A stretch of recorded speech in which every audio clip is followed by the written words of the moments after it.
Hey everyone, welcome to GoLocal Live in the Navigant Credit Union Broadcast Center. It is Thursday, February 1st, believe it or not, another new month. Thank you so much for joining us. I'm Molly O'Brien, and it is 3 o'clock. All right, today we have a show full of many different subjects. We're talking about getting you organized. We are talking about self-care if you are going through the grieving process and a fundraiser coming up. And then we're talking about getting your writing skills on point. So a couple interesting things to kick off the Lifestyle Hour. So I'd like to say hello and welcome to our first guest, Kristen McCrae with Organizing NRI. She's our organizing and efficiency expert. Kristen, hello. How are you? Good. Hello, hello, hello. Great to be here again. We love having you. So today we're kind of mixing things up. We've been helping people get organized, getting on track with their organizational goals for 2018. Yeah. So we're kind of mixing things up a little bit for today's show. So you and I've talked about it, and we both love vacation. Yes. Yes, we love vacation. So whether it's a weekend trip or say maybe you're going on a ski trip for school vacation week, or you're headed out on a cruise, hopefully going somewhere warm. Yeah. And we both kind of thought about this. We're like, let's help people get organized when you're going on vacation. Yes, why not? So talk to me a little bit about vacation. Why is it important to be organized when you're planning those trips? It's important to be organized because there are so many stressors that come into play when you're going on vacation. So we worry about air travel and trains, and like that's one stress we deal with. And then we deal with the stress of getting everybody in the family packed. So the last thing you want to worry about is this whole process of actually, people get so stressed out in the process of getting packed. So we want to break this process down for you today and give you the simplest way to actually go about this process of packing up. And it can be a matter of, do you just want to bring a carry-on on your vacation with a carry-on bag with the roll and carry-on to go on the plane? So you want to think about that today as we go through this. I love to just bring for a 7-day trip to a warm climate. I have my carry-on and a bag on my shoulder, and my husband has the same. I hate checking baggage because I don't want to wait at the turnstile thing, wait for my bags. I just don't want to do it, and I don't want them to get lost. So I pack everything for 7 days in these 2 bags. I love packing a carry-on and that's it, especially if you're going somewhere that has a laundry facility, so you can just pack a couple things and then wash and go. Yes. So that's the key. If there's laundry available, then you don't have to take anything. Just wear the same thing over and over and then do a couple we want to take the stress out of packing during this segment. So that's what it's all about. So that's what we're going to help you do today. Kristen has 8 things to do when packing for your next trip. So we don't have a suitcase to pack with you because we're going to talk about a couple different things too, not just the packing aspect. So maybe we'll do that one at some point. We'll do it sometime. Yeah. We're going to talk about organizing your purse at some point too. Yes. So that one we definitely will have a show and tell. Yes. All right. So step number 1. Plan and prepare. So that seems logical, but not everybody does it. Yeah, and as you know through these themes of getting you organized all these weeks, it's always plan and prepare is the first step. Exactly. So if you know you're going on a trip, the first thing you want to do is to plan. Maybe you want to take just a notebook out and write down, or on your tablet, everything you need to pack. Something you can do at night sitting watching TV, like a few weeks before. You want to list out your toiletries you want to bring. If you're going to warm weather, your bathing suits, your shorts, whatever you want to pack. And then for your family members, make that list. And then use this list going forward. Laminate it and use it as your guide for every time you go away for the summer. So it's a great tool you can use going forward and just use it over and over again. So plan out what you want to wear, what you want to bring on this sheet first before you even start to pack. I like the idea of making one list and keeping it, like laminating or whatever, because I always write out a checklist beforehand and then cross it off as I pack to make sure I have it. Yeah. But having one list to just keep, that's actually a really good idea. Yeah, or save it on your computer or whatever it is. A spreadsheet and then print it out every time you want to use it, so you can still cross off, but you just have it saved in your folder in your computer. Yeah, and then maybe add a couple extra boxes because you're not always going to the same place, so you'll need different things But the key points will be the key things will be there that you need to bring. Yeah, because sometimes you need to buy stuff too, so you always have a section of what I'll need extra for this trip. So to prepare too, make your list for that of what you need to plan also what you're buying, what toiletries you're buying. If you have to go to CVS or Walmart, wherever for your toiletries, make that list also. Yeah, okay. So, and it is, I love being able to write things down. And what you always talk about too is doing that brain dump. Yes. So it can really help with the mental part of saying, okay, this is what I need. So talk to me about how that's important when you're going on these trips. So it's important too. So you have an outfit and you want to pack a pair of shoes. So write that down, the pair of shoes you want to pack with that outfit. Again, you don't want to be doing this free flying off by the seat of your pants the day before, because you're going to forget something. You're going to forget to pack something. So by writing this all out, it's going to help you alleviate some of that mental clutter the day before. You're not going to have to be rushing around worrying, oh my God, am I forgetting something? What pair of shoes am I deciding to bring? And now you're wasting time that you might not have. Exactly.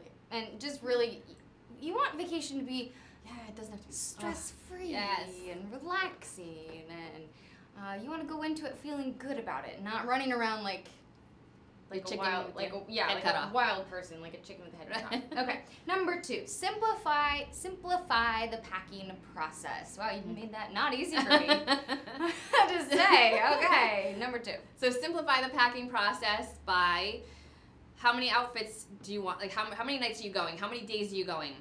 Think about how many outfits you need. Do you really need to bring 3 suitcases for 7 days? No.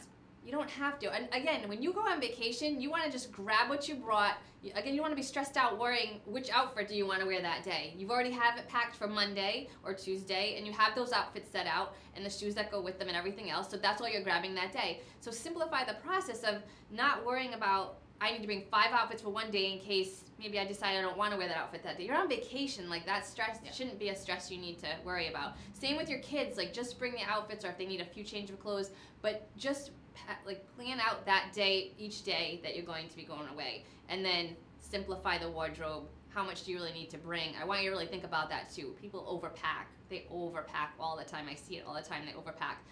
You don't have to overpack. Just bring what you need and maybe a couple extras. And that's really, and then think about how many of you are overpacking, what you come home with that you never even wore, but it took up space in your suitcase. Exactly. That's always the kicker right there. And isn't it always easier when you go place somewhere warm to pack? It because is. Yes. You have just tank tops and sundresses, whereas if you go on a ski trip, you're like, Bulky, everything's like bigger, sweaters Yes. and pants and your ski clothes. So it's always easier when you're traveling in warmer climates, because you're just like, oh, okay, here's 3 tank tops, and that's it. And your flip-flops are so much smaller than your everything's boots compact. And, And then I say too, think about how many outfits you have. Can you wear 1 pair of shoes with 3 different outfits? So now you're not packing a pair of shoes for every day. You might not need like 1 pair of heels for 3 outfits, and then that takes up less space in your suitcase too. Yes. Mix and match. Simplify. Yeah. I'm not going to say that word ever again. Okay, number 3. Fill every inch of your suitcase. This is the fun part. I know, this is good where a visual comes in, but I want you to think about the little crevices in your suitcase when you're packing. So some people are like, I just throw everything in and I'm out the door. I know people like that. Oh, no, you want to be able to maximize the space in the suitcase. Fold up your t-shirts really small. And I say fold everything tightly as opposed to rolling, because rolling will create bulk in a suitcase. A lot of people see these videos, oh, everybody's bulking, rolling everything, but it creates a lot of bulk. So you want to fold everything as small as possible, as neat as possible, and then you're going to find you have these little pockets in your suitcase. That's where you want to fold in your bras and your underwear and your socks, and use the shoes to put socks in the shoes. You want to fill up every single inch of that suitcase and make sure it's packed tight like a puzzle. I do a combination of rolling and folding, because Okay. I can never decide which works better. So if you do like a combo to make everything fit perfectly, as long as everything's not rolled, then it becomes, but if you want to like roll your bathing suit up or roll your nightgown up or things like that, those little tiny things, and then stuff them in the crevices, that's perfect. You'll be surprised how many things you can fit inside your shoes. Yeah. It's pretty amazing. Yep, we do socks, nightgowns, everything. And then use the pockets really well. And hopefully the inside of your shoes are fairly I was going to say, most people's shoes are a little stinky. Unless your shoes are a little stinky, you might not want to put stuff in there. So just put your socks in there. There you go. That's what you normally put in there, okay? All right, number 4, fold items as small as you can. So you kind of touched on this. But, so it kind of debates, fold versus roll. So, and it really depends on what you're bringing to and what works, right? Right, exactly. If you're doing t-shirts, like they fold up into, honestly, we'll have to do this sometime too, just bring clothes and just show you how to fold and how to really pack these things tight. But a t-shirt, you can really fold it into 5 little folds, and really it can be really compact. It doesn't take up much in the suitcase at all. So when you're trying not to just throw these items into the suitcase, really fold them, and you're really going to the goal is to maximize the space in the suitcase, so you're not bringing 3 bags with you. So I want you to really think about maximizing the space by folding everything really compact. Okay. Number 5, only bring a few pairs of shoes. Now this can be tricky, but for women it can be tricky, but for men it can be tricky too, because men's dress shoes can be a big pain. Because they're bulky and they take up room, and then it's like if you want to go out to a nice dinner, you have to have dress shoes, so shoes can be a big problem. Yes, so again, I touched on this before think about how many you really need to bring. You probably need a pair of sneakers, pair of flip-flops if you need for the beach, and then pair of heels or 2. And then what you're wearing on your feet, you should incorporate those into your outfits also throughout that week. And what I tend to do too is we have 2 carry-ons when we go away. I said we each carry 1, and I'll put most of the shoes in one, so that way I can put a lot of the clothes in the other and use a lot of the space in the one with the shoes for all the fill-in items. So you're gonna get creative. So don't necessarily think that you need to have your own suitcase and your husband needs to have his own suitcase. Like, think about how can you intertwine the 2 suitcases to maximize the space that way. And again, if you're bringing 4 sundresses, can 1 pair of shoes go with all of the sundresses that you're bringing? Try not to overpack shoes, because again, it takes up a lot of space in the suitcase. Bring the things that you're actually going to need, the sneakers, the flip-flops. And again, remember what you're wearing on your feet, incorporate that into outfits too. Definitely plan accordingly. I usually pack according to my shoes. So why so not? If your outfits, you're like, okay, what outfit goes with these shoes? Like, bring 1 pair. And it also depends on where you're going to, right? If you're going for walks, if you're going to a place where you're walking a lot, then you might not want to wear your 6-inch stiletto kind of shoes. No, definitely the guy not. would too. And it's like, okay, we're going to this and this location. Are we planning on going out to a lot of nice dinners? Or are we going to do a lot of casual dinners? Right. So that's what you have to think about. And that's where the planning really comes in. That's what I want you to think about initially when you're doing that brain dump and getting everything out. Because how many times you've been on vacation, you get there and you're like, oh, why did I bring these shoes? Or why did I bring this outfit where you didn't really plan well ahead? But again, don't do this the day before. If you know you're going on vacation for February, like write this down now, so when the day comes to pack, you're not going to forget anything. Okay. So that's the shoe one. The shoes are always tricky. Yes. Because then you're thinking about where are those shoes, and then you have to shove them in the last minute, and then it doesn't fit, and then you have to check your bag, and you're stressed out, and then they lose your bag, and then everything's ruined. So yeah, it's spiraled there for you. We don't want you to do that. Okay. Number 6, pack trial size toiletries. So again, if you're bringing a rolling carry-on with your carry-on bag, so you want to put all these toiletries in your carry-on bag that you're carrying on your shoulder. But I find that don't bring these full-size shampoo bottles. Sometimes they explode with the air pressure. So bring these little, because you can only bring on that carry-on your 3 ounces, I think. Yeah, you're limited 3 ounces. So 3, 3, 3, or 3, 2, 2. Yeah. 3, 4, we should all know this by know. now. 3, 1, 1. So put me on the spot now. So think about bringing those toiletry sizes in. A really good tip is sometimes when you're ordering through like Ulta or Sephora, you get these samples that they send you. Think about putting those little samples in your carry-on. That way you're not bringing bottles, and and it doesn't take up much space in your carry-on. You can just put it in your little Ziploc bag that you need to put out when you're going through security. So trial sizes and also those little packets that are samples, bring those with you. So then you're not coming home with much because you've already used all those samples that you went there with. So you'll have room on the way home for, gifts and things like that in your carry-on. Yeah, I like that idea. Yeah. I always think it's good too when you can buy the refillable ones. Love those. But get the nice ones. Don't get the cheapo, crummy ones that just break or the lids come off. Because if you get the nice refillable ones and like eco-friendly ones, then you keep those, and then you use them, refill them, and then you can keep them going. Because I know that I always like to take hand sanitizer with me. Yeah. And then continue to reuse that. So keeping those things, because otherwise then they just go in like the junk drawer, or end up under the bathroom sink, and then it's just a waste of your space in your suitcase space. Right, and then you want to contain, if you have a lot of these toiletries and a lot of bags that you're taking with you for these toiletries, keep them in one spot in your closet or somewhere in the house. I have mine in a little rolling cart, so when I go away, that rolling cart is dedicated to all travel. So when I'm going away, I have extra tooth floss, extra toothpaste, so that's why I'm like shopping from that. container when I go away, and all the bags are there, so everything's so keep that organized. So when you go away, that's one less stress you have. Your travel little rolling cart has everything in it you need. Exactly. That way you can just grab from it and go rather than searching your house. Yep. Okay. Number 7, use a checklist. Again, planning and preparing, but also once you plan and prepare, now utilize that when you're going to pack. Bring that list with you, and now you can cross things off like we talked about before. Check things off as you go. So that way you don't forget anything, because the last thing you want to do is forget something. Like, it's just a hassle. I know you can buy things when you're there, but that's a lot. You don't want to run around that you forget something. So actually use it as a checklist. Cross things off. Have one for your kids. Have a checklist for every single person in your family that's going. And you maybe say, Kristen, that's so much work. I know I talk about this a lot. People are like, oh, that's so much work.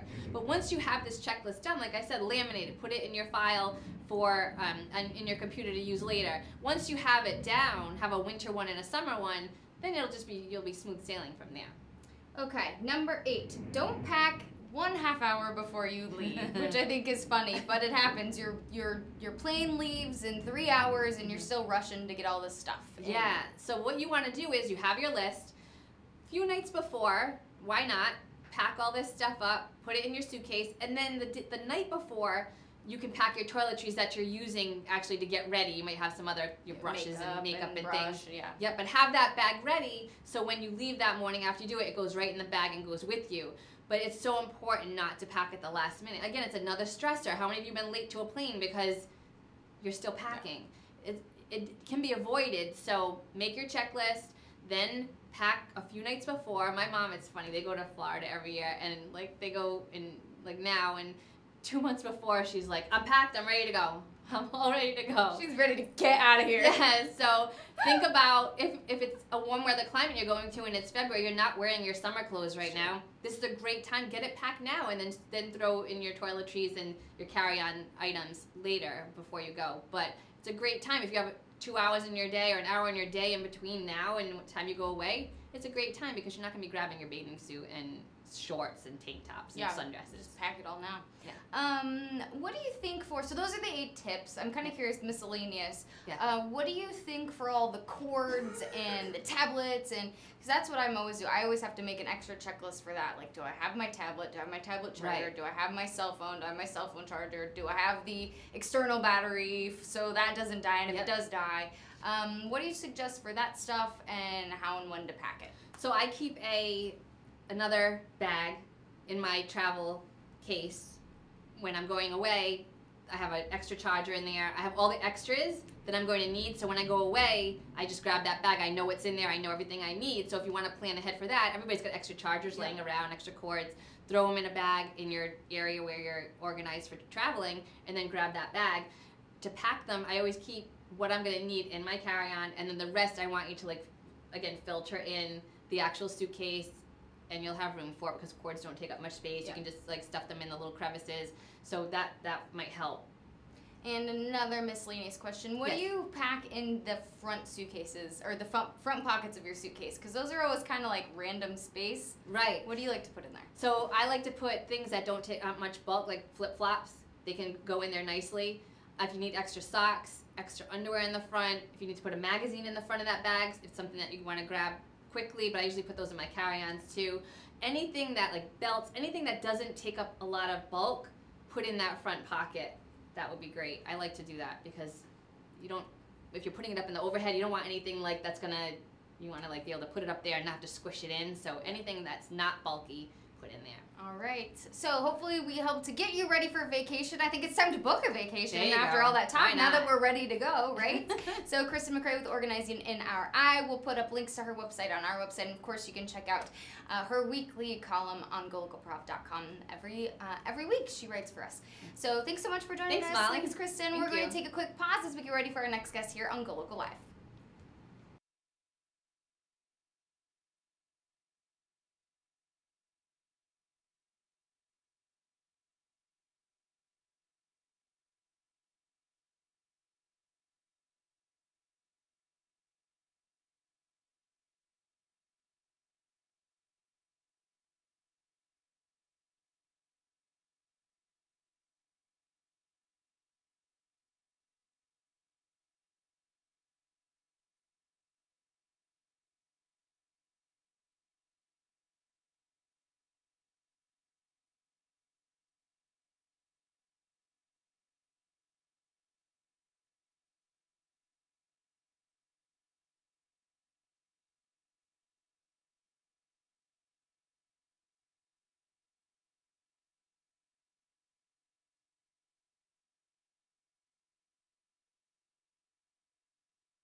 Hey everyone, thanks for joining us here in the Navigate Credit Union Broadcast Center. I'm Molly O'Brien. Our friend Ryan Loisel, he's a licensed independent clinical social worker, and he is the program director of Friends Way. He joins us in here. How are you, Ryan? Very good. Thank you for having us back. Of course. We're always so glad to have you here. Friends Way is hosting their third annual Funny for Friends fundraiser. That's a mouthful. Coming up on February 15th. So we're excited to talk about the fundraiser coming up in just a little bit. It's always a good time and always appreciate the community support. So of course we're going to chat about that in a little bit. But we wanted to talk a little bit about self-care. It's something that's so important when people are suffering a loss or grieving, and especially in the winter time, it can get pretty tough. So Ryan's going to help us talk a little bit just about the importance of self-care. Sure. So as a social worker, self-care is almost our motto. And people think when you say self-care, you've got to have a really big checkbook. You've got to have a big bank account. You don't. There are certainly little things you can do each day. The sun was shining today for a little bit. I threw myself in a window to take more of the sunshine in. It's about making, the little things feel a little bit better for yourself. Obviously, while you're grieving, we're working with many families who are encountering the loss of someone close and significant. Taking time for yourself, just not overextending yourself, not overscheduling. We just got through the hustle and bustle of the holidays, many holiday parties and school vacations. It's harder to think of caring for yourself now when it's cold out and it's dark early, but finding a good book to read, doing little things, but also knowing your limits. I think that's so crucial, and whether you're experiencing a loss or not, self-care is so crucial every single day, making sure you take some time for yourself, but especially if you are experiencing a loss, I think self-care is even more important. So, go ahead. You say, of course, and reaching out for help, there's usually a lot of people after the death that will say, hey, if you need something, let me know. Take advantage of that. Call them up and say, you know how you offered a couple months ago? I'm dying to get my mani-pedi done. I need my hair done. I want to go out with the guys. I want to do something. Take advantage of those people just to say, this would really help me a lot right now. Help pick up dry cleaning, all things like that. And I think that's important too. It doesn't matter the amount of time that's passed. You can be grieving at any time. I was just remembering a friend who passed in college last night, and I was just thinking about him, and I spent some time just remembering him. And I mean, it's been a long time, so it doesn't matter, I don't think, the amount of time that's passed. You can always still take a little time for yourself and to grieve. Of course, and similar to that, you're going to have different triggers at different times, and it can set you back that many years all of a sudden to say, how did I get transported back to college? Yeah. But you could have heard a song, you could have been unpacking something, you could have found a yearbook, you could have found something. Exactly. Okay, so Ryan has put together some, I don't want to say tips, maybe some strategies that we're going to go over to help you with self-care while you are grieving or if you've gone through a loss. So, and I think these are all just valuable strategies to go through with self-care. So the first one that we'll talk about today is listening to your body. Right, so I get massages monthly because I'm listening to my body. So knowing when you're tired, knowing when you need to take a break, knowing that last Saturday went for a walk, it was beautiful out. It was sunshine, so figuring out what your body needs if you're hungry, if satisfying those immediate things, if you're stressed or tight, or take a hot shower. Like if you don't take care of your body, your vessel, you're not going to be good for anybody else. And that's crucial. Okay, give yourself permission. So it can mean a lot of things to a lot of people, but giving yourself permission to know that you don't have to do everything. That your to-do list, I know you said you like to make lists. Yes, I do. It can carry over to say, you know what, I have 2 big things I need to get done today. If I got half of one, that's okay. Just don't feel like you're setting yourself up for failure, because then you're probably become even more depressed to say, oh, now I can't do anything right. And you're not going to be functioning at the same level as you were before the death. you could probably plow through 3 hours of emails, and now maybe you can do 10 minutes. So just giving yourself permission to know you don't have to accomplish everything so soon. I think this next one is really valuable. If you need counseling, get it. Right, so as many people know, if you've been watching a lot, Friendsway is not a counseling agency, it's a peer-based support group. We have many people who immediately after the death are calling us, and I direct them into a position to get them counseling services. Not everybody needs a counselor, but if you're feeling like your tribe at this point of your people in your support group, in your just day-to-day stuff, aren't understanding you, you're checking in with your doctor, you're losing weight or gaining weight, or your sleep is off, you don't have the drive and ability to want to do the things you used to do, and if you just need to talk to somebody about those things, then I would say certainly reach out to a counseling agency, certainly call us, anybody within the field, and it might work for you, it may not, but you just might, don't be afraid, and try out many. You may not hit it off with your first therapist. That's totally okay. We understand and expect that you're gonna do this trial period too. And I think what you said makes so much sense, that that it's not necessarily the right fit for everyone, but if you think that's a good option for you, why not try it? Right. We do groups at Friendsway. Groups are not always the best thing and best fit for everybody either. They'll call up and say, oh, you do groups, I only want individual, and I'd be happy to refer them. Yeah. So. Well, another great point is that I think it's important for self-care is to find people that might be going through the same thing, or to find, like you said, your tribe. Can you talk about just finding support, whether it's from people who are going through something like you, or for finding community support? Sure. So, even if you don't have children between the ages of 3 and 18 to become part of our program, there's many hospices, there's compassionate friends, there's folks, again, while you're grieving, to get connected. Some are drop-ins, some are you need to commit to regular attendance. So, just do a Google search, try to find something. Once you're with your tribe, and sometimes we use that word a lot, it feels better. You're with people that get it. So you don't have to fully tell them your whole life story. You can say, my child died. I'm already going to be like, I can understand what you're saying if I've experienced that. So find the people that bring out the good in you. And I think, sometimes people clean up their Facebook list to figure out, what, this person is negative. Like, keep the negativity out. And especially when you're having a really hard time, you don't really want to focus on that. Yeah. Oh my goodness. Very true.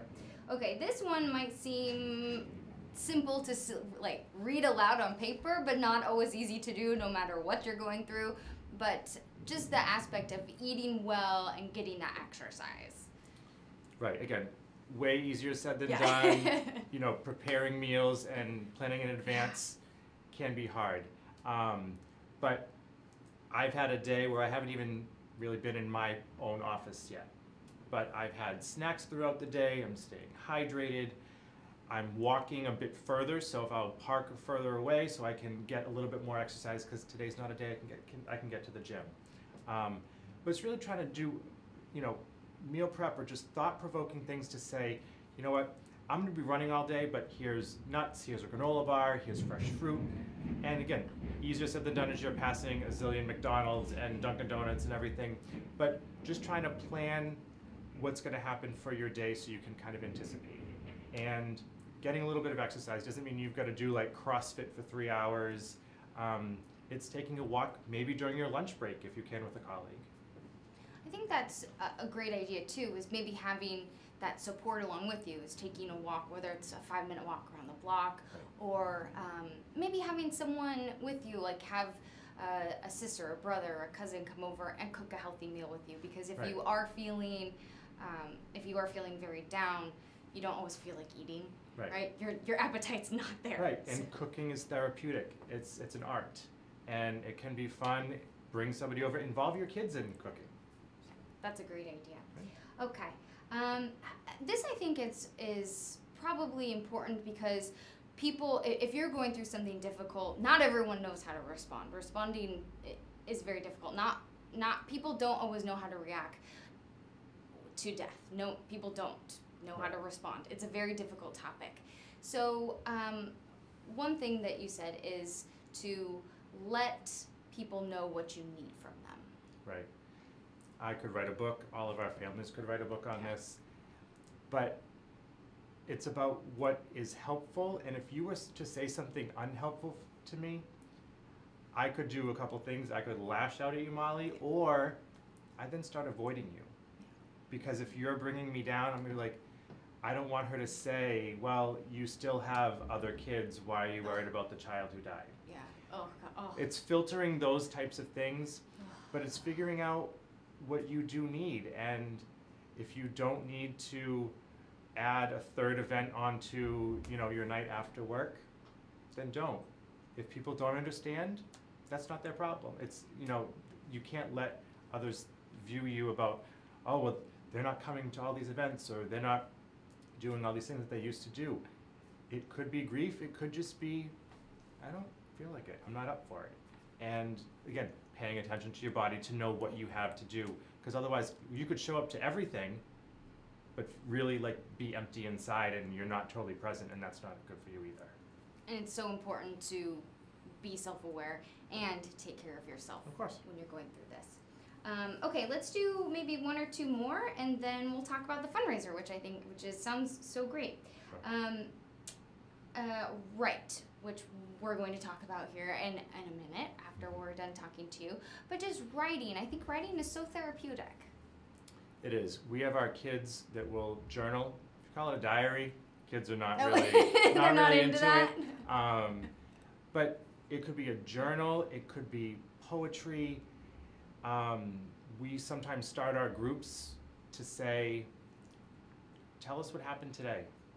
And it doesn't have to be this beautifully written rhyming or non-rhyming or everything in prose. And it can just be, get things out of your head. It could be write about what you're looking to get rid of today for your negative energy. Or you could be looking at a sign and say, wow, that color really is inspiring me. Just write or read or do something, with some language. I think that's great. Okay, I think that's a good one. I feel like writing is so beneficial for so many reasons, whether you're going through something or just getting stuff out of your head, whether it makes sense or not. If you're just doing it, Right. I think that's always beneficial. All right, let's talk a little bit about the fundraiser. Friends Way is hosting their third annual Funny for Funds fundraiser. Right. It's in Cranston this year. Talk to us a little bit about the event. Tickets are on sale now, and we'll put a link to the fundraiser page and how you can get tickets. But just talk to us a little bit about the event and what people can expect. Sure. So again, certainly in line with self-care. Who doesn't want to go out and laugh? Exactly. Winter months, it's in February, 2 weeks from tonight. It'll give you an opportunity to connect with, buy a table, go with your friends, some colleagues, family members. It's a bring your own snacks event. I think that's so fun. That's great. So again, it's a fundraiser. We don't want to have to put out more money on, a buffet and everything. But this way, again, find foods that remind you maybe of the person who died, maybe of, just your time together. It's easy to bring hummus and celery and, pizza and wings and salad and everything. So doors are at 6, show starts at 7. We've got a few comedians that are coming on.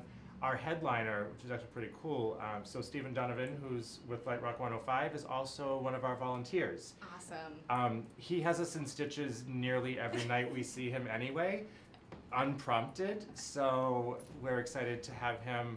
And we're also honoring our Volunteer of the Year award. We have 65 volunteers. Everyone certainly is the Volunteer of the Year award, but we're honoring Richard just because he's been with us 13 years as a volunteer, was a previous Friends Way family. So it's just an opportunity for us to get together, kind of no frills. It's at the Cranston Portuguese Club. We got a big venue. We would love to pack it. We can sit between 400 and 500 people, which is a lot bigger than, so we outgrew our previous venues. And, cash bar, we got a 50-50 raffle. We have pink tickets that Stephen was able to get for us, so we're gonna do raffle those.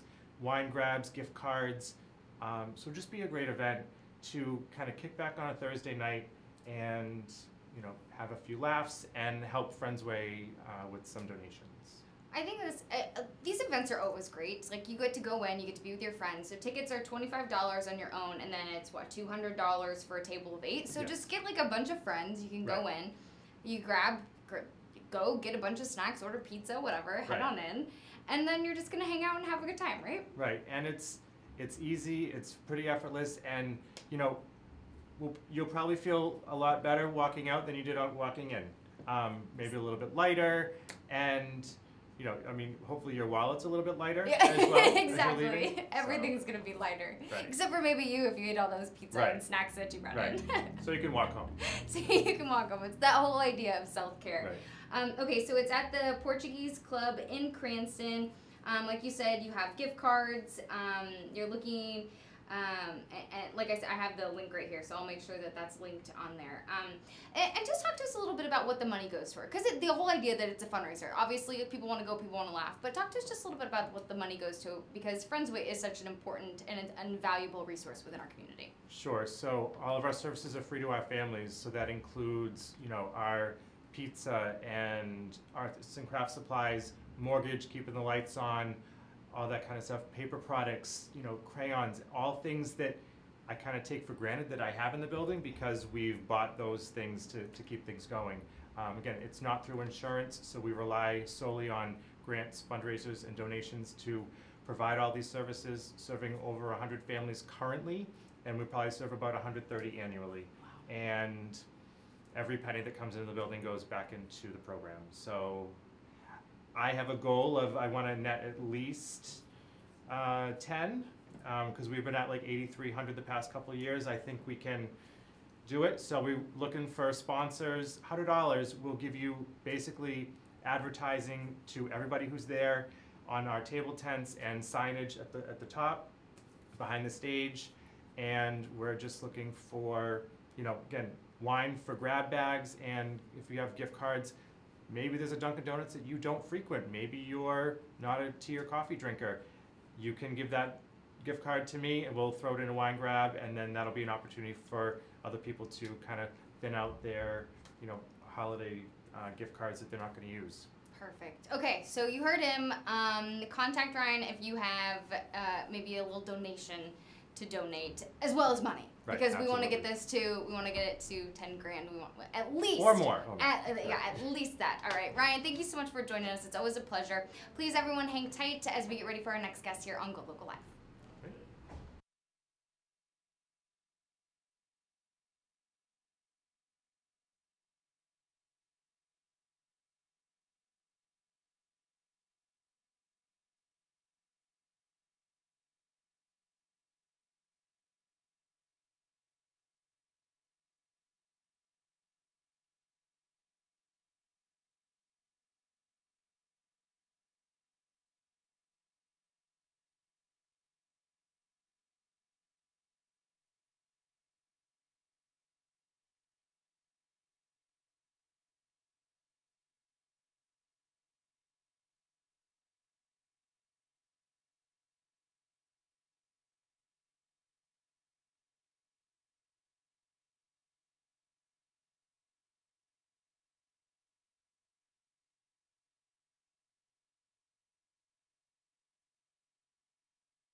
All right, everyone, thanks for joining us back here in the Navigate Credit Union Broadcast Center. I'm Molly O'Brien. I'd like to say hello and welcome to our next guest, Ethan Gilsdorf. Hello. Hi. Welcome back. Thanks for having me back. We love having you here. So, just to give you a brief introduction, he's a writer.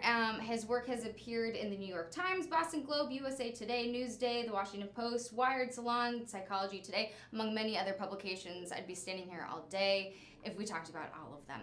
So last time you were here, we talked a little bit about writing goals for 2018. A lot of people make New Year's resolutions to say they want to write more, to become better writers. So we're going to talk a little bit, and we also talked about your work with Grub Street. Sure. So today we're going to talk a little bit more about that, how people can really improve upon their writing, and we're going to dip into memoir writing, which you're teaching a class right now at Grub Street in Providence, which is so exciting that you've brought Grub Street to Providence. So talk to me a little bit about that. You've started this one class. Talk to me just what about it's like before we dip into to memoir writing and 2018. Talk to me just a little bit about what it's been like. You just kicked off the class at Grub Street. Talk to me a little bit about that, what it's been like, what the energy's like. Good. Yeah. Well, it's been terrific. We've been sort of beating the bushes and pounding the pavement to get students in. We're teaching kind of in collaboration with a local high school called School One, which is over on the east side.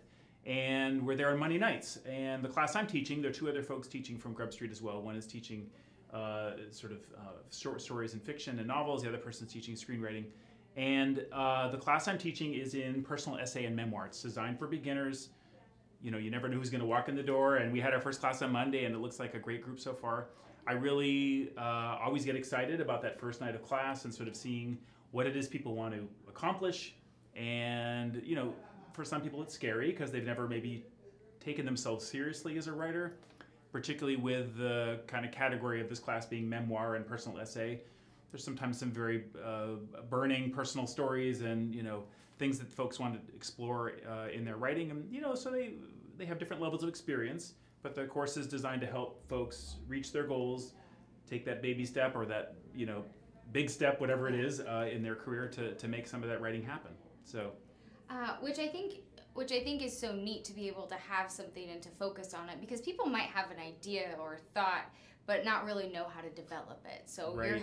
You're really helping them take that and to do it in a way which is good because you've had this experience. And you've really had experience in all levels. I mean, you've worked on poetry, you've written about food, you've written about grief, which we were just talking about. You've worked in many areas. So I think just being able to have that experience and showcase that and help people develop it is pretty neat. Okay, so let's talk about people's writing goals. And your thought process for chatting was staying true to your writing goals in 2018.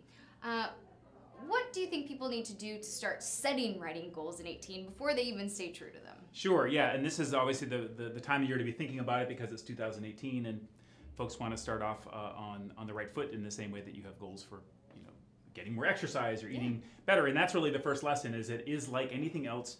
You need to sort of be strategic about it and regimented and schedule it and make sure that you know, follow through on what you say you're going to do. Treat writing as seriously as you would an appointment with, you know, a girlfriend to go out for dinner or with your therapist or with your gym coach or whatever that might be. So I think that's important. At the same time, don't set such a huge goal that you're going to fail. In other words, don't say, I'm going to write my novel in a month. I mean, that's just absurd. Totally. No one can do that. Just give yourself little goals like 20 minutes, an hour a day, an hour a week, whatever it is that will make you feel like you're making progress and giving yourself encouragement. I think that's really one of the most, you know, it's one of my ideas for sort of what's the best way to kind of get this to be a habitual thing, and to kind of give yourself permission to, you know, writing is a process. You're not going to get it right the first time, and it takes time, it takes work, and just give yourself permission to just explore and to enjoy the process without getting so wound up about, oh, it's not perfect, you know, it doesn't come out perfectly, every sentence isn't perfectly crafted the way I envisioned it was going to be.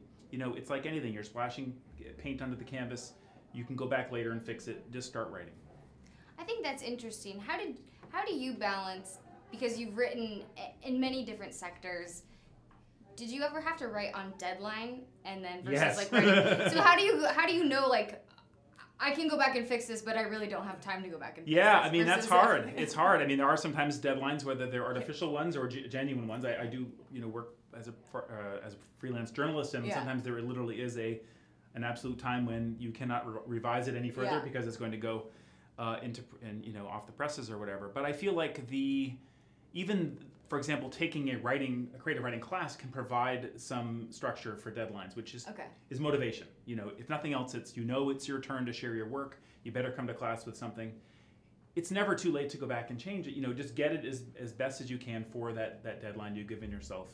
And, that might be draft 17, and then you can always go back and keep working on it with draft 18, draft 19. Obviously, when your piece, like when I wrote my book, Fantasy Freaks and Gaming Geeks, even after it was in final galleys at the presses, the book came off the presses. I was reading it for the first time. I was like, oh, I wish I had more time. I could have, you can never really get rid of that voice in your head that says, I wish I had more time. It could have been even better. That's just, you live with that voice, I think, as a writer. Yeah.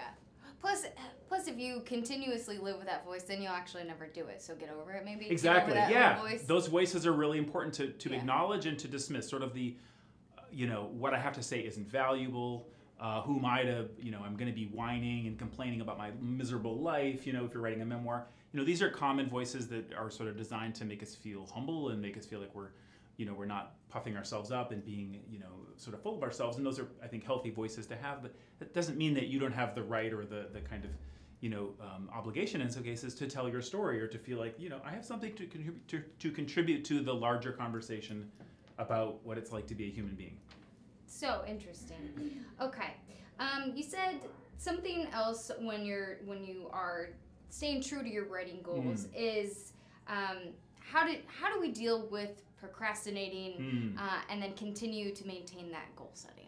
Yeah, that's a huge problem for me. I'm an expert procrastinator, and I also get distracted. And I'm an expert distracted. Yeah, and it's hard, right? We live in this world where we ostensibly are doing hard work, yet we are maybe just sitting in front of our computers or looking at our devices, and it seems as if we are seriously focusing on our work, but in fact, there's a million ways to not get that work done and to be distracted, whether it's by what's going on in your family, in your house, or your personal life, or literally the screens in front of your eyes. And so it's really important to think about discrete, 20-minute blocks of time, organizing some kind of scenario where you only write when you go to this one cafe, or talking to your spouse or your partner and saying, hey, Tuesday night is my writing group night. I'm going to go to this restaurant with my friends and we're going to talk about our writing. Can you help me to stay on target? Can you help me to, not being a nag, but like help support me like everything else? It's like going to the gym. You need someone to say, okay, I've got the child care coverage, taken care of, you go off and do this thing for you.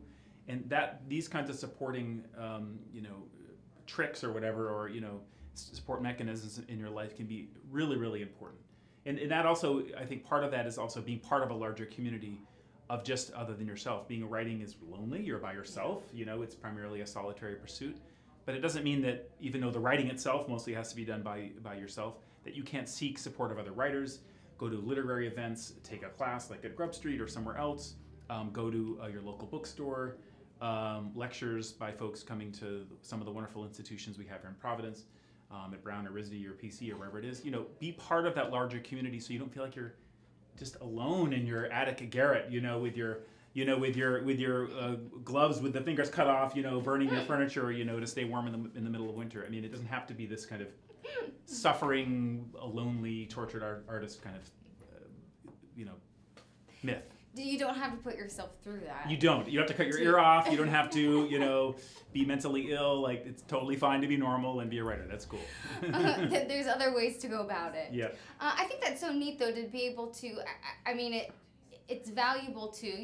We talked about being organized. We talked about self-care, and now we're talking about writing. So being able to be organized through setting those goals and treating yourself to this. If it's something that you want to do, if it's something that you want to be important to you, and it's something that you want to work on, then hold yourself accountable and make time for yourself and treat yourself to this. If it's something that you want to do, allow yourself to do it. I think that's really important. And give yourself a little carrot at the end of that stick. So maybe as much as you love writing, and once you're writing, you love it, it's sort of hard to get your butt in the chair. So you say to yourself, I'm going to have that bowl of ice cream after I do my 20 minutes. I'm going to watch, Game of Thrones episode, whatever, after I finish this thing. So that there's something that you're looking forward to.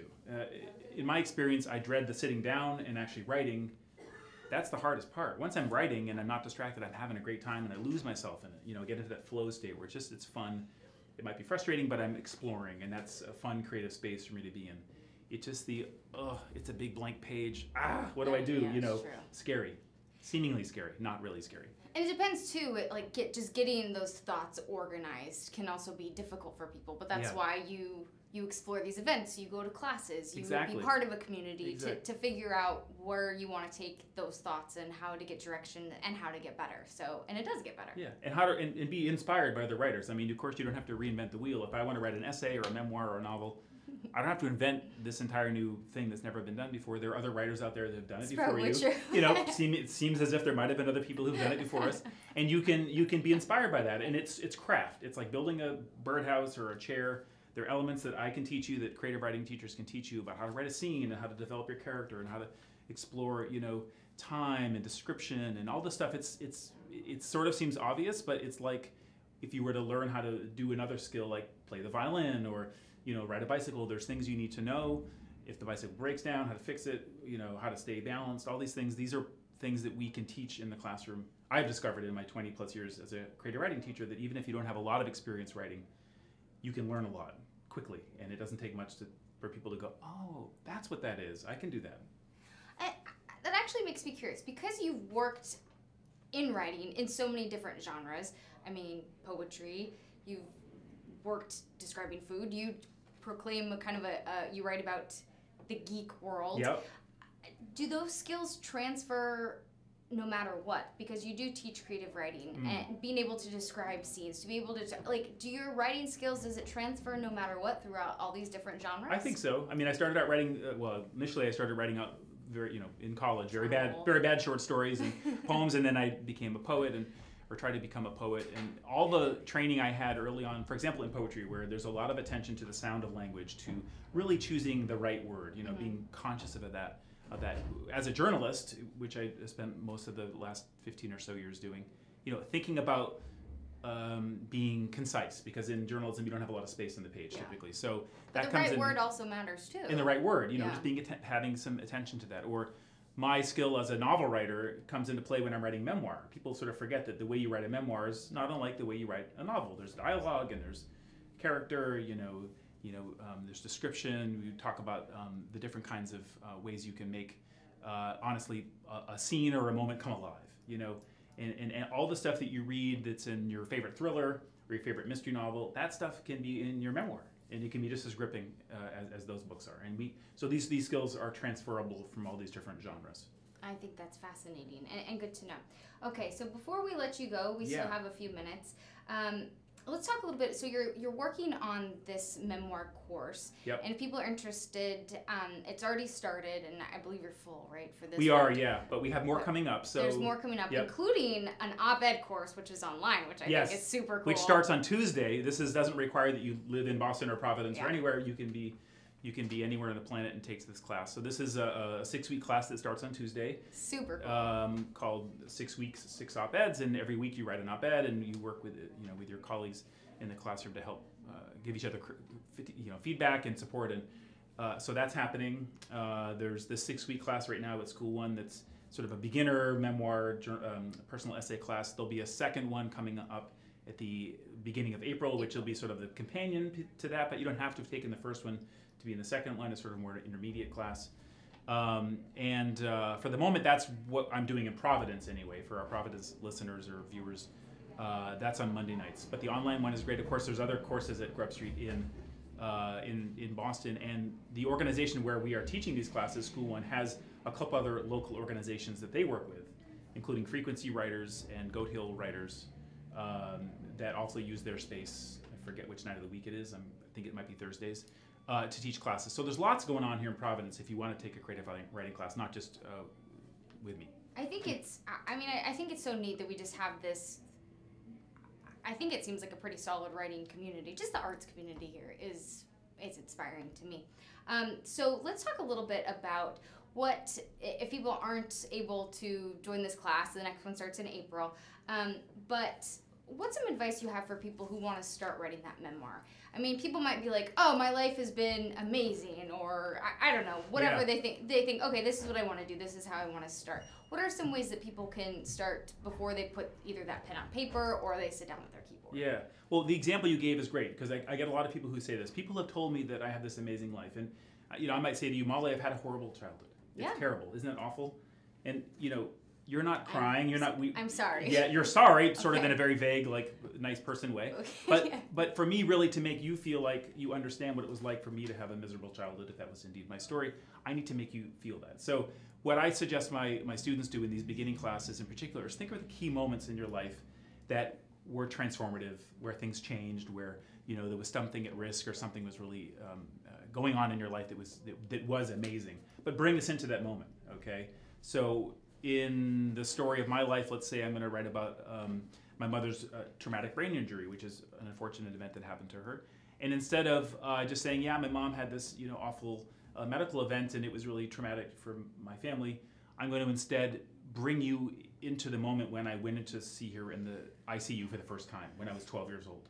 And I'm going to walk you through the hallway at Mass General Hospital in 1978. And I'm going to talk about what the hallway smells like, and I'm talking about what it's like to go through that door into the room and the doctors and see my mother laying there. And I'm going to try to bring you into the world of my head, try to recapture that pain or that emotion that I was feeling, the voice in my head or the thoughts and feelings. So you focus on these discrete little moments, and you try to bring the reader's attention through writing, direct their attention in the same way that a director of a film will decide, this is a long shot of the city of Providence, and now here is a close-up of Molly. And we're going to vacillate between these two extremes to help show, guide the reader through your story. You can't tell them everything about your life. It's not possible. I was born, in 1966. I'm still alive in 2018. You can't talk about every single day of your life. You got to pick some key moments. And that's the number one thing I would recommend. And we do that in our classes. We talk about how do you do that. Let's really break this down as a piece of craft and try to make people understand how it is you can do it. And you can do it. You can have these amazing emotional effects on your readers if you take the time and the care to really bring us in it. Bring us there.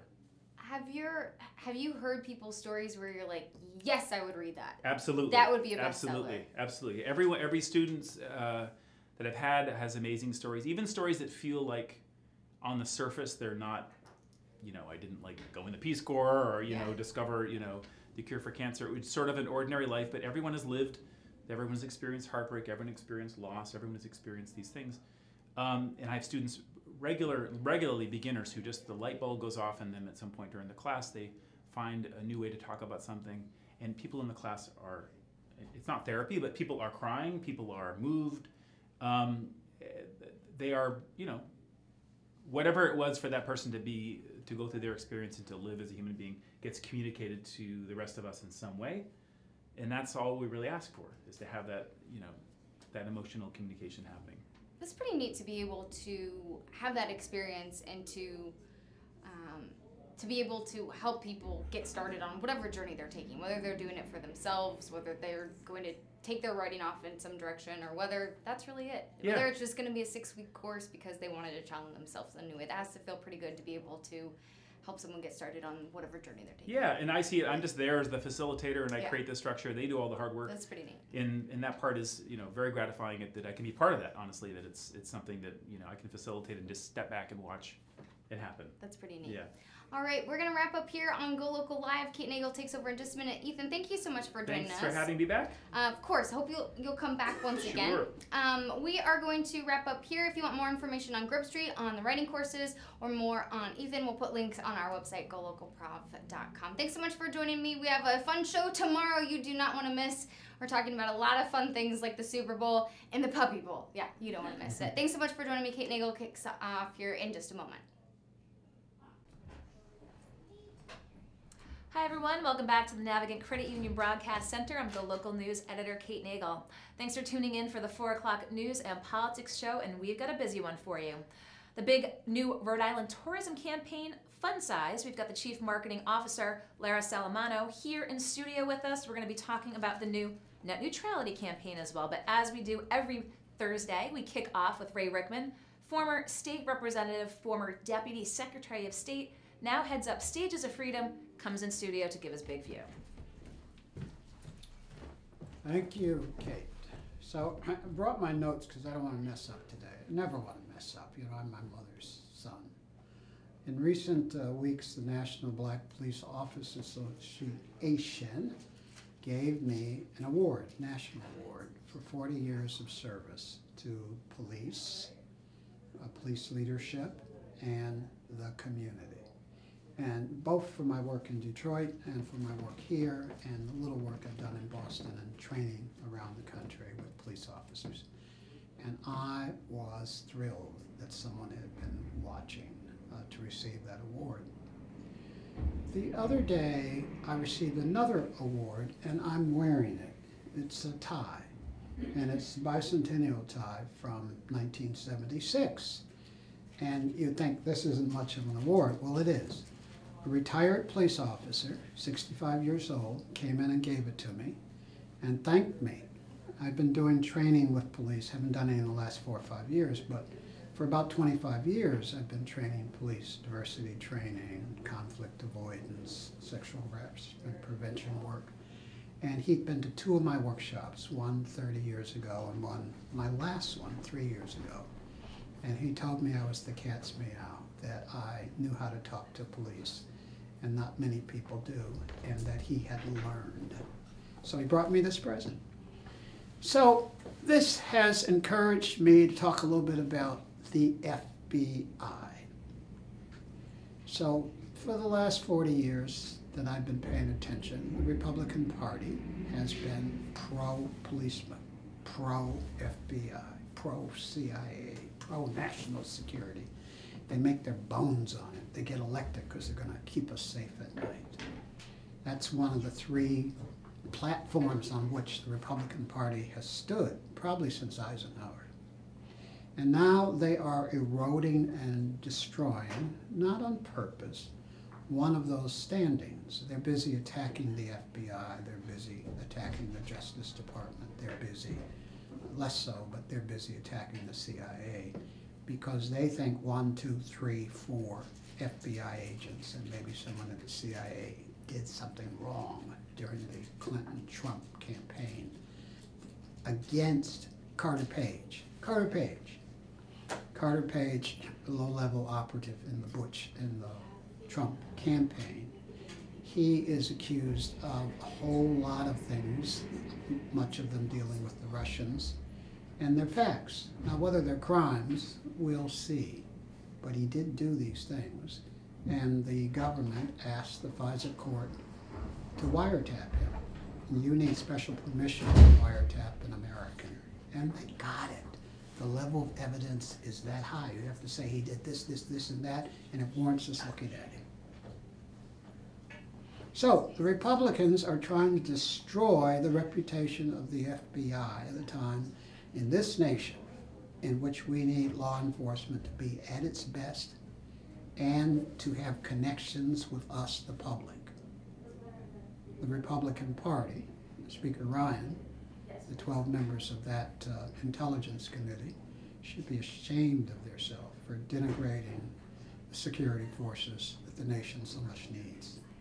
And I think local Republicans ought to start speaking up. People do bad things because people don't tell them to stop. These are politicians. And when public opinion goes against them or other politicians go against them, they'll stop. The FBI is much needed. And if 1, 2, 3 agents did something wrong, let's find out and deal with them. But let's not try to shame the entire FBI system, the agency. Every FBI agent I know in Massachusetts and Rhode Island are very uniquely special people.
Hi everyone, welcome back to the Navigant Credit Union Broadcast Center. I'm GoLocal News editor Kate Nagel.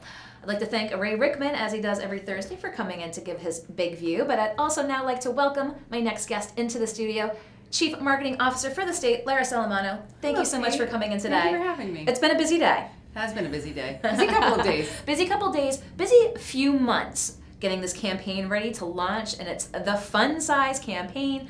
Talk us through the whole process about how the state even came up with Fun Sized. Sure.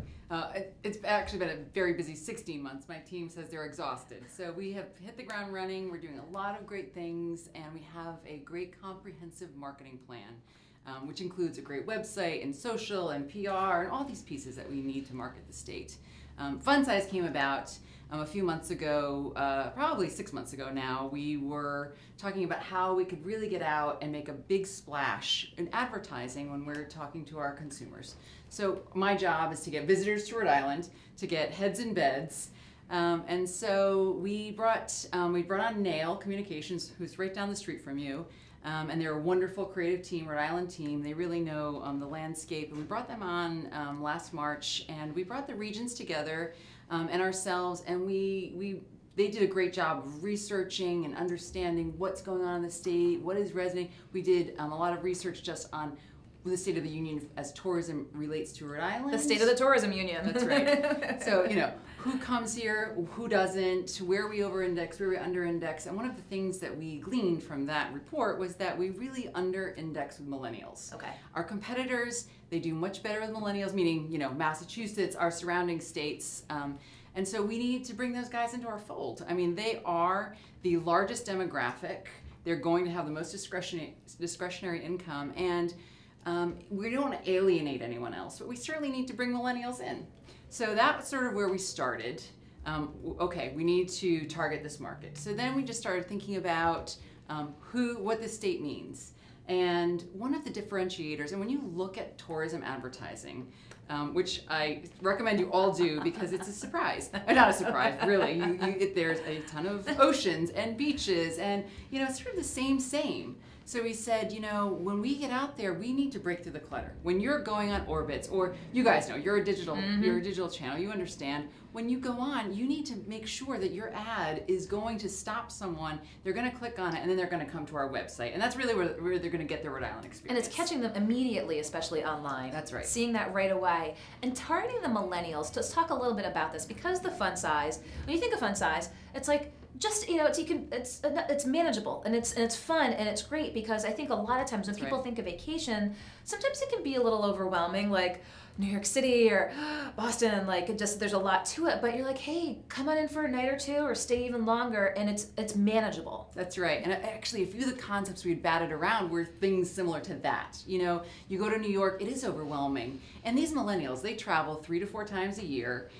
They like to go last minute. They don't like to plan. They plan within 3 days. So they want to go somewhere, but they will also experience. They value experience. So they want to come and they want to know that they can do a lot of things in a small period of time. And again, that's what differentiates Rhode Island from anybody else. You can be, in Newport in the morning and Providence in the afternoon. You can be in Blackstone, one afternoon, and down South County on a beach the next afternoon. And we have a lot of activities. We have everything from, we were just talking about the RISD Museum up the street. I mean, that's an amazing museum. North, all these great restaurants, our beautiful beaches, sailing. I mean, we've got some great green trails and some great blue trails. These are all the things that, tourists want to do. And we see, especially with any advertising, tourism advertising, that activities are very important. Yes, like events that are happening, and the Arts Festival here in Providence, things going on around the state throughout the year. And, as you said, they just want to come in and come experience an event. And so it's funny too with the Fun Size, the ads that you have 8 up so far on the website. They're fun-sized. They are. They so are. How long, were you there with Neil, sitting around the table, like literally with the storyboards, and be like, what do we want to focus on? Absolutely. So we came up with the concept, and then part of the concept is everything we do should be fun-sized. So the size of the ads is fun-sized. It also ties into, that's actually the typical viewing time for anyone online. It's very short. And so we sat around with the regions, who are really, they're the gurus in their marketplace. Mm-hmm. Like Martha Sheridan from Providence, she knows Providence. She knows what to do. So we worked with all the regions to say, okay, what do we want to highlight? And we will be up to 18 of these videos. And and again, we keep saying, this is going to evolve. So this could evolve into other things. It could become for the beer trail, the pint size, or for Block Island size. Could we get into maybe plus size? We could. Someone hit me up plus size. We absolutely I'm could. gonna give someone credit. They gave me that tip. Or bite size for food. So it could have a lot of legs. I think that's why everybody liked it. All the regions bought into it because they thought, I can use that for my, and they are. They all are using this creative in their advertising as well. It has a lot of legs and it can do a lot of things for a lot of people. So that's why we love this concept. And you got the earned PR today, national That's PR, right, that's right. great placements. You clearly That's were right. on that That's right. phone, getting it out there. But where are these ads going to be running? I mean, of course, we're here in Rhode Island. Is there going to be any interior marketing, or who's going to be seeing these? So you will probably see them on social media, but really where we buy paid media, because we're trying to target visitors, tourism to people, us. and we certainly don't want to put money into into a marketplace where it goes to waste. We are targeting 300 miles out. And this is another thing that we learned from our research. Okay. We always did the drive market. So 300 miles out, that's kind of the low-hanging fruit for us. But really, the opportunity is way down to the mid-Atlantic. And then now we've got all these great direct flights with TF Direct Green. flights. So, we're going to go into Florida, New Orleans, and Denver, as well as down to the mid-Atlantic. And that's going to be really great for us because people will then, they won't be weather dependent. The drive market, they can cancel 24 hours in That advance. is true, yes. You go into those markets, they booked a flight, and they come. And now we're seeing, we've seen a lot of people book further out. We were seeing typically around 3 weeks out in booking. People are booking, 6 weeks out, and they're coming and they're flying.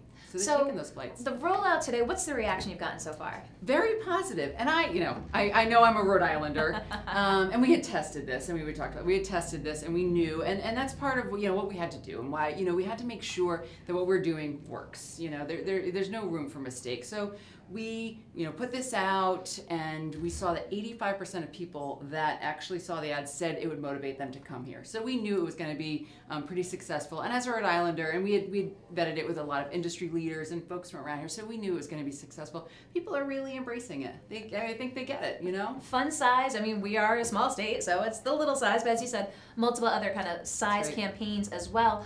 So what next? Well, we're gonna continue. We're doing digital marketing now. We always do search engine optimization and social media boosting, and then we'll probably do some television. We'll probably do some travel and leisure advertising, because I think we've got to be in those places too. We are in this tourism game. And then I think we'll probably get into events and do some in-market guerrilla activations, possibly some outdoor. So I think we're going to take this as far as we can, see how it goes, see what the reaction is, and then if we need to pivot, we can pivot. Very good. And you talk about, again, working with the airport. We've just seen this increase in flights from green. I mean, how big is that to possibly see even more this year? Oh, absolutely. And we've got this fun size going on here in the States. We're also doing advertising to get Norwegian flights full coming over here to Rhode Island, so international marketing. But that partnership is amazing, and we need to keep people on those flights. It's funny you bring up Martha Sheridan at the CVB. They just got the Rhode Island Gymnastics Congress coming in this summer. Speaking of fun size, yeah. Right? I think we could do something with How that. perfect, how apropos. Well, again, you can see these both on GoLocal site. You can see it on Commerce as well. Anything else you want folks to know about this while you're here in studio? Well, I do think go to visitrhodeisland.com because it is a beautiful site, and I actually use that site. And I know people think, oh, website. It is a critical marketing tool, and it is a beautiful tourism website. I think one of the best in the world. So I suggest all Rhode Islanders take use of that too, because that'll be a great tool. Okay, visitri.com. Check out the new Fun Size campaign. I'm sure we'll be talking with you moving forward with tourism here in the state. So, Lara Salamano, I appreciate you taking the time to come in. Thank you, Kate. I'll let you go around the corner. Great. Okay.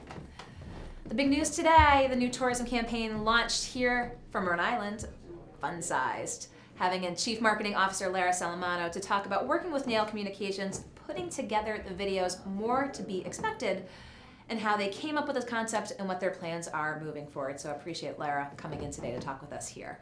We'll be right back with our next guest here in the Navigant Credit Union Broadcast Center. Don't go anywhere.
Hi everyone, welcome back to the Navigant Credit Union Broadcast Center. I'm GoLocal News editor Kate Nagel.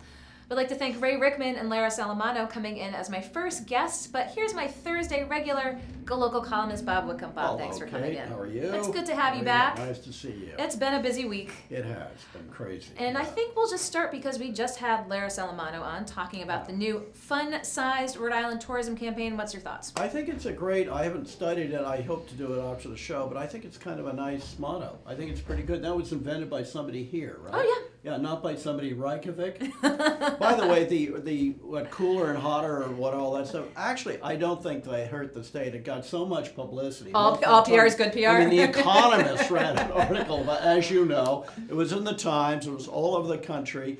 And I thought it just made the place kind of sound kind of charming and quirky, kind of like Liechtenstein, where I'll be putting all my money very soon. Good PR. No, I do have to say that the national press that picked up on Fun Size today did everyone seems they to liked it? well everyone seems no everyone harkened back to cooler and warmer. It was like here's the next step for Rhode Island after that had happened.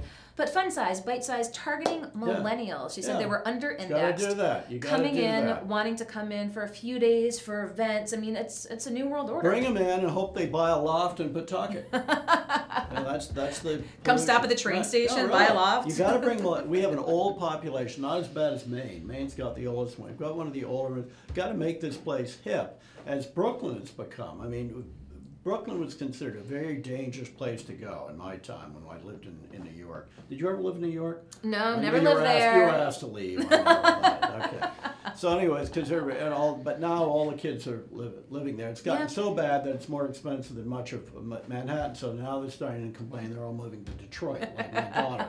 My daughter may actually move to Detroit. Oh boy. Yeah, because it's kind of hip. It's very hip. But you can make Rhode Island the same way. And you've got to package the whole state too, not just Providence. I mean, you've got this wonderful Newport, which inch for inch is one of the weirdest places on the planet, fascinating place, and it's close to New York, it's close to Boston, so you market that. So you market that. Well, it was good to have a her lot in. of college kids, which will attract other college kids or post-college kids. So we'll see what happens with the Fun Size campaign. Yeah, I think Another it's great. topic A lot this of fun, week. yeah. We're here on Thursday, State of the Union. Yeah, it was a great show. It was great Great reality show. TV. If you look back, I don't know if anybody's broken it down. I think there was more stuff involving the props, the human props in the gallery, than about. There was very little detail. We're going to do this. No way to pay for it, but we just had a tax cut too, $1 trillion tax cut. But I thought, from a showmanship standpoint, it was great. Trump really knows how to do that. He was elected in large part because in our post-literate society, people they liked to show. The Apprentice and all that stuff. They loved him as a sort of impresario, star, and all that. And he does have a kind of charisma. To me, it's sort of a sick charisma, but he does have a charisma, and he does have this. And I thought he ran it brilliantly. It was like the director's set. He's pointing up to the thing and hamming it up.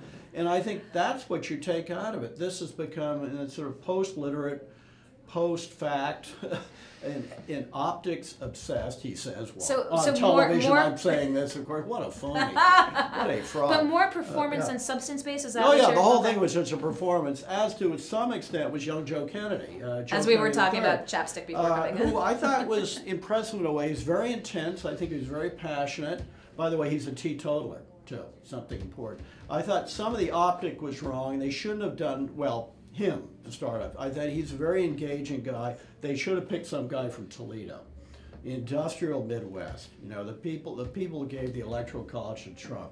They should have done that instead of another blue state elitist. Well, that was the conversation I had with Jennifer Lawless down at American. What did she say? It was, is this the new party? She's like, well, there's two faces of it, a young one, but it's also an old name. Well, the Kennedy thing. I mean, and we always make the mistake as we get older. We're looking at history differently. The people who remember John F. Kennedy as president are like Gaga. I'm a living example of this right now. And Bobby Kennedy, he was killed in 1968. And it's been a long, long time. I thought the Voc Ed setting was good, but it would have been better in Toledo. I thought there was a little bit of a problem with the car behind him. Do you know why? Why? His great uncle Edward Kennedy. Oh, from that Fought. van. Yes, yes, Yeah. yes. And unfortunate. I don't mean to be. That was a tragedy. But I don't mean to be associations sorry. exist, yes. Associations Yeah. exist, and he's apparently a very nice man, very bright. I think he was honestly intense too. And he didn't have his jacket on. That was fine. But I would have done it in another part of the country. Probably a guy with a Polish name. And you know what they say, there's the sort of curse associated Yeah. with the State of the Union response. I mean, know, it's where political careers go to die, but Yeah. it seemed like... I know. The lip gloss is the strangest thing because it partly because he was so intense. So you thought maybe actually was drooling, frothing as Hitler did at the Nuremberg rallies. This, and I thought that, and I realized he's got something. I was sitting there watching with my wife. I said, "My God, he's put something on his lips. Is it lipstick? What is it? Or is it?" A lot of guys use chapstick. Yeah, chapstick, and and he was apparently joked about it the next day. That was like the big Yeah, takeaway was yeah, the chapstick. yeah. But he was very, very charming. I just think wrong geography. Yeah. And speaking of politics, the news this week about Hillary Clinton and her campaign and having kept on the staffer that was accused of sexual harassment. Shouldn't have done it. Everybody did that. They kept these people on. We've all been in organizations, including moi, where I knew that stuff was going on. In fact, I've been in a couple of places I've worked in a supervisory role. I had something to do with evicting people who were doing that. Okay. But it was a laborious process, involving the expenditure of large sums of money, especially in France, where we had a sexual harassment problem. That was very expensive. And another publication you may have heard. Oh, I was going to ask you that. Which I will not mention. I'm not going to extract this from you, the no, establishment on Fountain Street over there. Well, Speaking of the establishment on Fountain Street and the continued exodus of not just reporters, but reporters to state government. Yeah. It's troubling. If they did not, as apparently the case, it's apparently they're negotiating with the state government while they're covering the state government. They didn't tell their boss. If that is true. If that is true, that's disturbing. Or they made a snap decision overnight and all of a sudden... Yeah, I would have usually give about 2 weeks. I worked for 6 newspapers, 7, I don't know, about half of which still exist. And I think that might, at a couple of them, that probably would have been a fireable offense. When I worked for the Wall Street Journal, if I was negotiating to be a flag for Goldman Sachs without telling them, and you're covering I was Goldman. covering Goldman Sachs, I don't think, I think Fred Taylor was the editor back then, who did admittedly like to fire people. I think he would have shown me the door in about 5 nanoseconds. But is there more to this? The state snapping up the press, who's supposed to be the fourth estate, looking out for the best interests of the There's no future taxpayers? because the business model for much, not all, for much of print journalism is being destroyed. And these are people who are young or middle-aged, and they just don't think they'll have a job, and they like living around here. So they want to stay around here. They may have families. They don't want to move to Dallas or St. Louis or something, or L.A., and so they take these jobs. But it's very troubling, and I have to say it's very sad. It's not good for civic culture. I've met both those people. I don't know them well. I think they're, by reputation, honest people. But again, this is a troubling issue if they're negotiating over the course of a few weeks with the state government for the fairly important jobs, and their bosses didn't know about it. Well, we'll keep tabs on that moving forward. And before I ask you about this week's column, you were there at a Ruth Bader Ginsburg talk, RBG. Yeah, I was there. I found it difficult to hear because she's very soft-spoken. But I mentioned this to my wife, who unusually we went to the same event. Usually the lawyers, but don't, but there we were, and she didn't have much trouble, and she said I should have my hearing fixed, get a hearing aid. But other people said they couldn't hear her. She was quite charming, very firm, very confident. Bruce Selya, who's he's a senior judge in the First Court of Appeals, did it as, were you there? No, I know the format though. Yeah, there was conversation, and I thought it was interesting. A lot of it, most of it was about her career, and it was about her friendship with Antonin Scalia. They were close friends despite their vast differences, and that was sort of charming. They went to the opera together a lot, and so it was very charming. And it was, I suppose, quite a coup because they got her the night of the State of the Union, and the fact that she didn't admit to boycotting it, but she made a joke which suggested it was a boycott. I think she knew what the date was that she and was that went around the country. There's a lot of stories. No, she's talking in Providence. So. And I think they filled that huge room there. I don't know how many people that holds, but it must have been 1,200 maybe. Okay. And it was, no, it was interesting.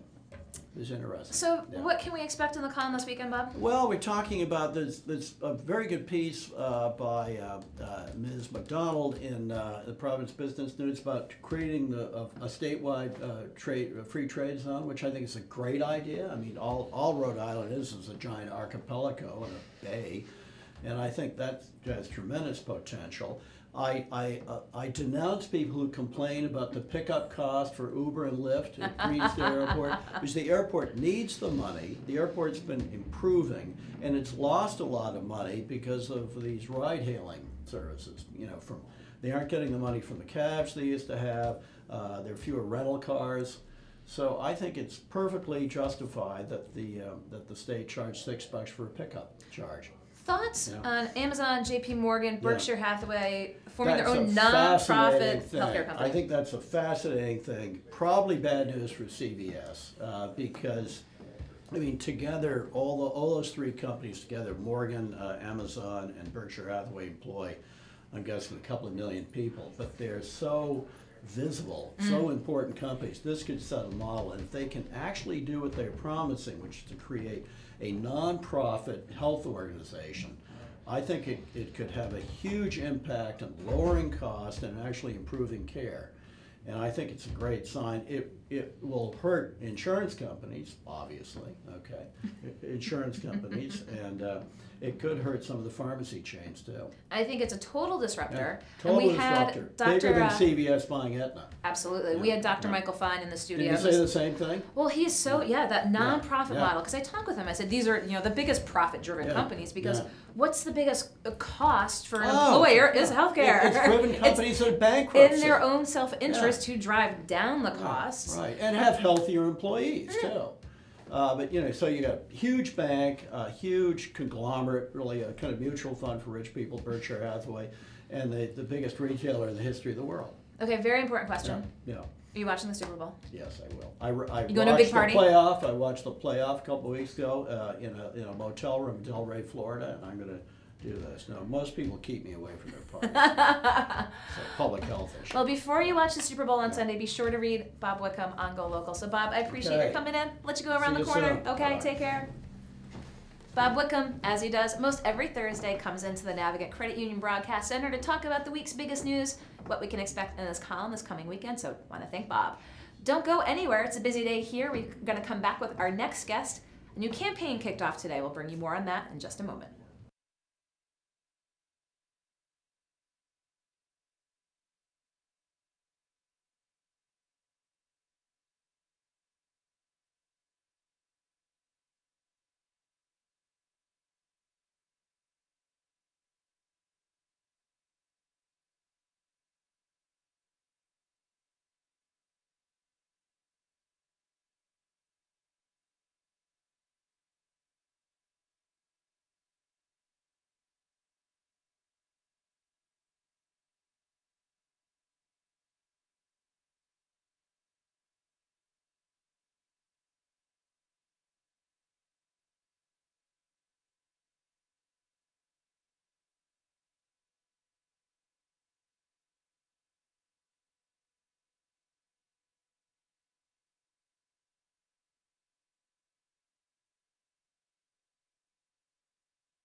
Hi everyone, welcome back to the Navigant Credit Union Broadcast Center. I'm GoLocal News Editor Kate Nagel. Thanks for joining us today for the 4 o'clock news and politics show. It's been a campaign-oriented day. The new Rhode Island tourism campaign kicked off. We had Lara Salamano here to talk about that. Fun-sized.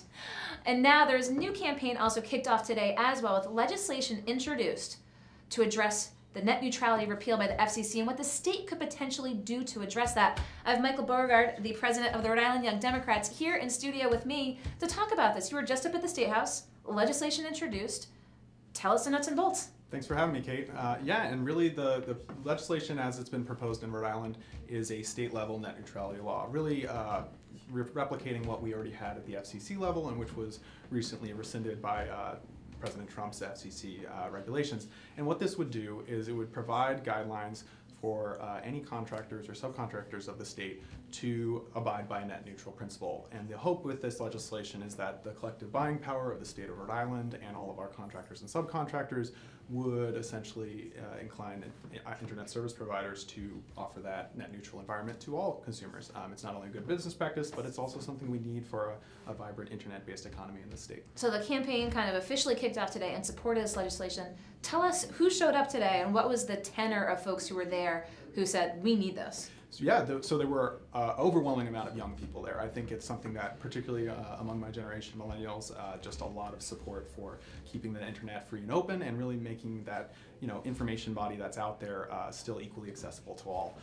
Beyond that, there were a lot of legislators. There were a number of different advocacy groups. We actually have a coalition of over 12 organizations now, ranging from the ACLU of Rhode Island, Young Democrats.